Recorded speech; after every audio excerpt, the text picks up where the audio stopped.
Aluminum is one of the most recyclable materials on Earth. It can be melted down and reshaped over and over and still be good as new. It sounds simple, it's not. But the US recycles less than half of its aluminum cans, leaving nearly $800 million of valuable scrap in landfills every year. Other countries, like Germany and Brazil, recycle nearly all of them. So why is the US so far behind? And what will it take to catch up to the rest of the world? America actually pioneered aluminum recycling back in 1904, when two of the first facilities in the world opened in Chicago and Cleveland. The push to recycle aluminum skyrocketed during the World Wars, when the US government needed the material for weapons, armor, and airplanes. As a Girl Scout, 15-year-old Carol Davis has been saving every scrap of tinfoil she can find. Americans donated their household scrap in droves. Fans, pots, old aluminum for this nation's defense. After that, scrapyards, where people could exchange their old metal goods for money, began to pop up throughout the US. And in the 1970s, cities started to implement curbside recycling programs. Over the next 3 decades, many adopted the big blue bin, where you could throw all recyclables in unsorted, a model still very common today. The lack of sorting is a big reason why materials aren't recycled more often. But since we started putting everything together for decades in one bin for the sake of convenience, we really trashed our recycling system. Separating it is expensive and time-consuming, and not every city has centers that can handle it. The mess of glass, paper, aluminum, and all kinds of plastic often gets contaminated by food, trash, and packaging that appears recyclable but isn't. We actually don't have one American recycling system. So we have nearly 10,000 different recycling systems that are all operating on a shoestring budget. Over 20-ish years, the US exported most of its so-called recyclable waste to China, a grand total of more than $11 billion worth of materials. The country would import almost any kind of waste unsorted, which meant American recycling centers did not need to prioritize sorting infrastructure. But in 2018, China cut back on its recycling imports. That left local governments and recyclers kind of holding the bag, trying to figure out what the heck to do with all of these materials that it turns out weren't really recyclable. Worse yet, as of 2024, a quarter of American households don't have access to recycling of any kind. Meanwhile, all kinds of aluminum pile up in scrapyards like this one in Michigan. This is post-consumer scrap, a mix of wires, window frames, and junk cars. And while nearly everything in this scrapyard will be recycled, about 2.4 million metric tons of post-consumer scrap ended up in landfills in 2018, potentially worth hundreds of millions. This kind of waste is usually shredded with large machines, like this one, that can break down any item, including whole fridges and cars. They'll be pulverized and be fist-sized pieces within a matter of seconds. It's a pretty impressive process. Then, a series of magnets, X-rays, and heat separates metals, plastics, and textiles in. Yeah, so this is an interesting part for me. They kind of mentioned earlier with that individual that we've sort of ruined our recycling by having so many things together. I would have assumed processes like these would have been possible, especially like at a bare minimum, like density. I guess you could probably sort things out that way to some extent, or at least trying to figure something out. I think they even said magnets, etc. here. So it seems like it should theoretically be possible, though they did highlight that it's expensive to do so, which makes sense. That seems like a very challenging problem. I would also assume materials aren't going to be completely homogeneous. So even trying to do something like density might be a little challenging since it's not 100% a pure element. It's already used for some purposes. But it does seem like it should be theoretically possible to go through a manner of processes and make them basically sorted to some extent automatically. And I think, at least that was my expectation of the entire premise of us recycling, at least in America this way, is that they would have invested in here. So I guess it is surprising to me that we don't have more advanced systems, and it seems like we've kind of just been offloading that responsibility to China for the most part. Into different piles. The challenge here is that aluminum is often alloyed, so it's mixed with other metals like copper or zinc, and there are almost no facilities in the US that have the tech to separate those. The company that owns this yard, Patnus, partnered with a Norwegian manufacturer called Hydro to bring a brand new tech to the US. It can separate aluminum alloy by alloy at scale. This tech can handle more than 10 metric tons per hour. That's 30% more than similar machines in the US. If you're only able to operate at 1, 2, 3 tons per hour, it is not economically viable. You'd have to have many of these installations, and they are very expensive. The separated alloys go to Hydro's new $150 million facility in Cassopolis, Michigan. So what we have here is a pile of shredded post-consumer scrap. This is what I recognize. If you live in a house in the United States that has an asphalt shingle roof, you have this around the border of your roof. It's drip edge. The main innovation here is how they're using this de-lacquering kiln. It uses hot air to burn any paint or lacquer contaminating the alloys, but leaves the metal in solid form. That basically burns the organics off of the scrap. Those organics, we don't just vent them to the atmosphere. We actually capture them and use them as a fuel source to help melt the metal. While this segment is specifically about aluminum and aluminum cans, it's curious to me that basically out of all of the recycling that they've highlighted, even this entire facility seems to be mostly focused in on aluminum, and that they're just basically melting or burning away anything that isn't metal, at least in this case. So presumably there is value here in aluminum being recycled, but at least as far as I can tell, it seems as though other recyclable materials aren't as valuable. I think they would have to depend on how hard it is to get those materials. So maybe something like paper is just so much easier to get that it's not as big of a concern for actually recycling purposes, even though it can be recycled, versus this aluminum that they highlighted that once it's purified, it can basically go back to its original state. A similar type of kiln has been used in can recycling for decades, but Hydro is one of just a few US companies using it to turn low-quality scrap into high-quality scrap. I would estimate that we are looking at single-digit numbers for facilities in the US capable of removing the lacquer or the paint from the finished goods product. Hydro also buys piles of pre-consumer scrap directly from companies. Every time a manufacturer uses aluminum to make a product, it creates metal shavings and trimmings like these long, thin pieces. In the US, the majority of this comes from cars and construction-related industries, and because it arrives relatively clean, it's pretty easy to process. About 90% of it gets recycled every year. But pre-consumer scrap still needs to go into this furnace, which melts the alloys at 750 degrees Celsius. The remaining impurities, called dross, rise to the top. The dross is scraped off with a large, spatula-like tool called a skimming machine. This is where Hydro mixes both pre- and post-consumer scrap. Next, workers brush a protectant onto these graphite rings, which will form the final product. 7-meter-long aluminum ingots. Think of a log. Instead of being made of wood, it's made of aluminum, and that's what we produce here in Cassopolis. Workers pour the molten metal into the casting table's troughs and test it for quality.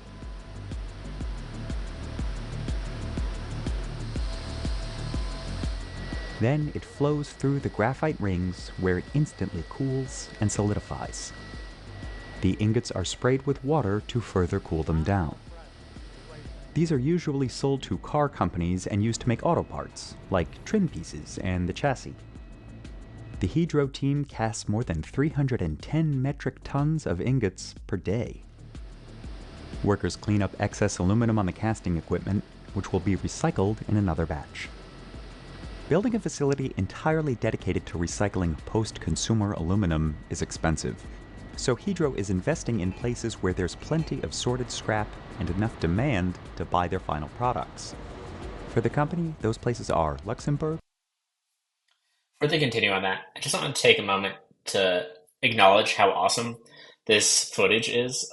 It's so cool how there's so many of these processes that are happening into what would, I guess, at a high level, be a fairly straightforward process. People are basically taking aluminum that has been used and then they're recycling it, but they have so many interesting pieces of like hardware and manufacturing equipment in order to get to this point, and they're kind of carrying around these large ingots or logs of aluminum, and so it's just really cool to see how advanced even simple things or seemingly simple things can be, and how many hours and time has been spent by humans to advance this area, either in study or practice. And it's just cool to take a moment to see that there's been a lot of cool footage that they've shown of this entire process. And this probably goes into so many aspects of our lives that we rarely see.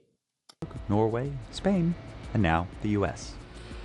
After the ingots are cut down to size, workers like Keith Bonner do a final quality check using an ultrasonic tool.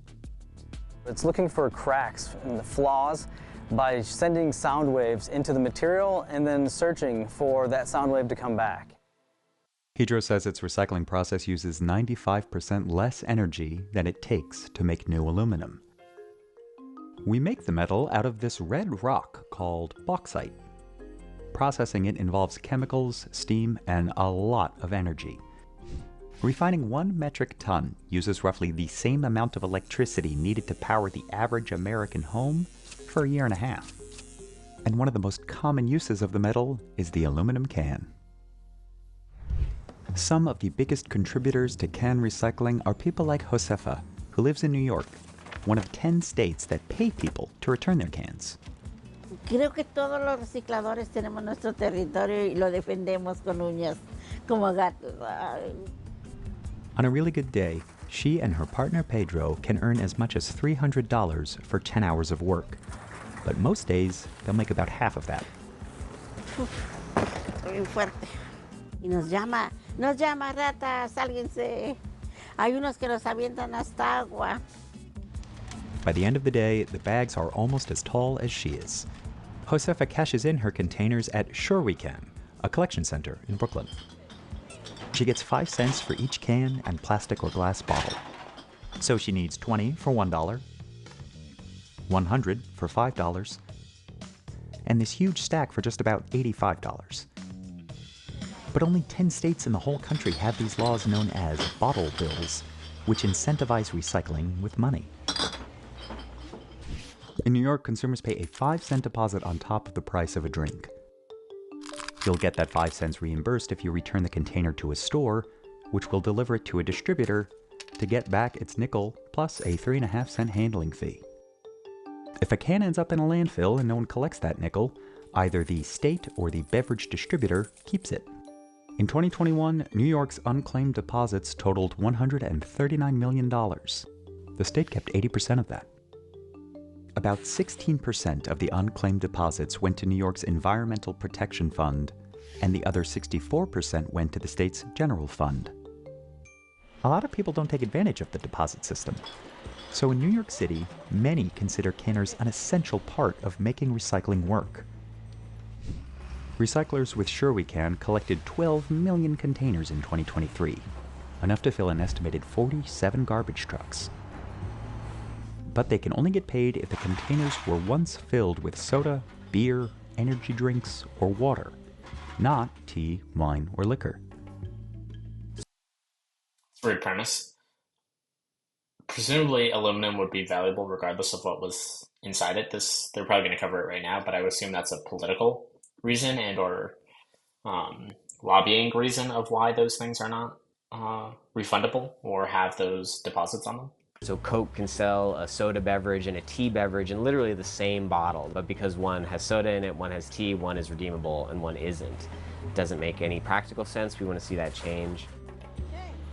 The last time the handling fee increased was more than 10 years ago.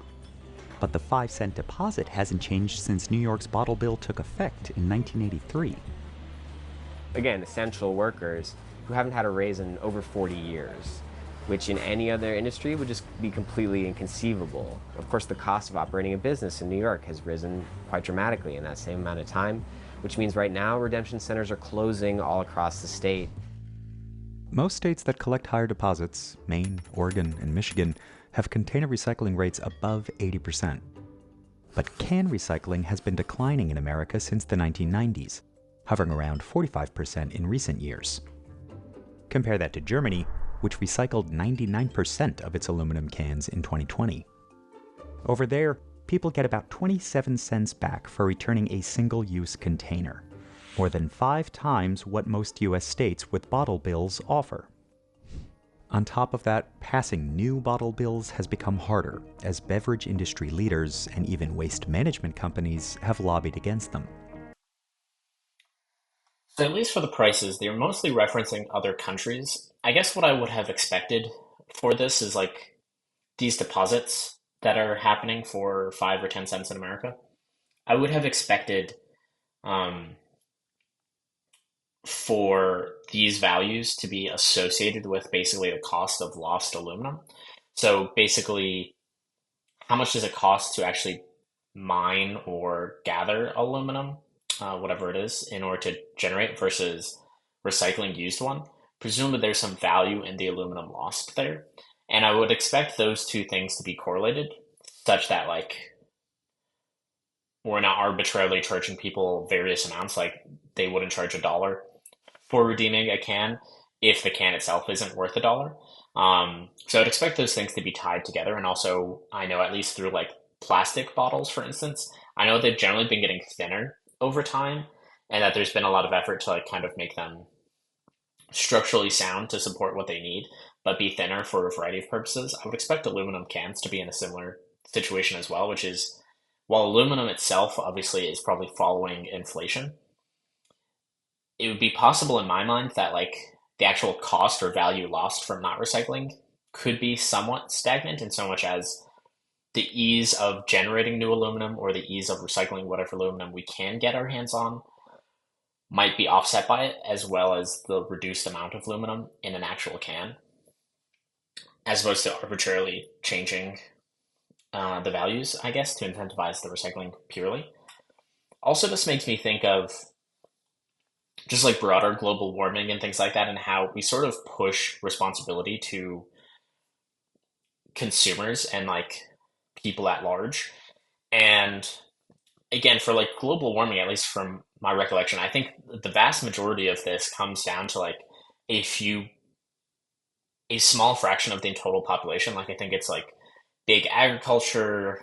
I think things like private jets and or air travel are big contributors to this, as well as just general fossil fuel usage. And there seems to be like this stigma that like they almost are pushing responsibility to like the average American. But actually like the average American has such a small amount that they can actually like impact this situation. And I feel like this recycling aspect is somewhat similar of like if they want this to be fixed, why don't they just have the distributors solve this? Like if aluminum is so valuable that we can't possibly waste any of it, then why don't they just make containers out of other material? Like it seems to be that they're pushing this responsibility to individuals and kind of avoiding responsibility. This also reminds me of, I think, the automotive industry. If I'm recalling correctly, I think what happened was jaywalking, which I think became a law shortly after the introduction of the automobile. I think jay is actually like a derogatory term of some sort. I think it's like a hooligan or something like that back in the day. Basically like a troublemaker, if I'm not mistaken. And basically the idea was that people were getting injured from automobiles kind of going around in the roads and things like that, where normally it was obviously just people and bicycles. And so people were getting injured who weren't in the automobile. And basically like Ford and other people basically lobbied to have jaywalking become illegal, even though presumably before the automobile, jaywalking would have just been walking. Like you can walk in any direction, whichever way you want on a street that's meant for pedestrians.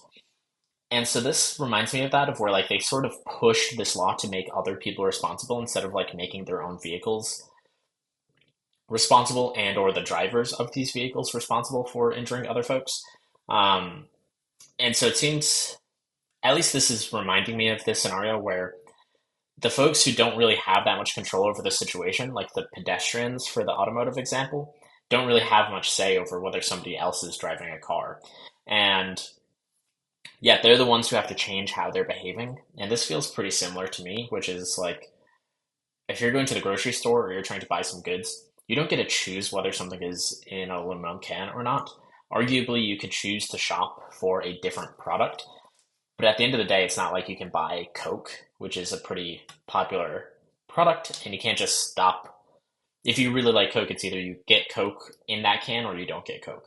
You don't really get to choose your option from Coca-Cola, which one you're going to get. So this is something I would definitely like to see us push more on distributors and these manufacturers instead of sort of abdicating responsibility to the public when the public doesn't really get a say in all this or doesn't necessarily have the resources to resolve these things. That's because containers are one of the steadiest income streams for recycling centers. Pulling those out of the standard waste stream really does make the floor drop out in terms of the economics of recycling the rest of our waste. So they currently prop up a lot of our recycling industry financially. That's actually an interesting point that they just tossed in there. So just to recap, so basically they said that a big reason of why they aren't raising the prices is because they want to actually keep aluminum and other recyclable goods in our standard recycling segment. Because the people who do that recycling, actually it seems as though the vast majority of the value they get out of performing that process comes from aluminum cans, etc. And so that allows recycling for a variety of segments. So if anything, while a lot of this video has highlighted kind of like the price and recycling of these aluminum cans and potentially being separated, they did highlight that this actually allows us to recycle things in mass. And it's hard to understand, at least from what they have displayed in this video, whether or not it's a net positive or not. I would expect yes. If there's recyclers who are recycling all of our recyclable waste because there's a small fraction of it that is aluminum, I would assume that becomes valuable for us as opposed to like specifically trying to separate out aluminum cans, etc., into different distributors. To understand why European countries are further along than the US, it's worth looking again at Germany's 99% can recycling rate. Germans first enacted a deposit system in 2003, more than 30 years after the US. But the government implemented a nationwide multi-bin system. To catch up to the Germans, some experts say that the US should pass Extended Producer Responsibility Laws, or EPRs. So under these policies called EPR policies, producers actually have to pay for the end of life of their product. Until then, Sure We Can, and members like Josefa, will remain crucial to keeping valuable cans from going to waste. Sepan que también existimos, aunque somos recicladores, juntamos de la basura. Creo que es tiempo que se nos vaya reconociendo un poquito.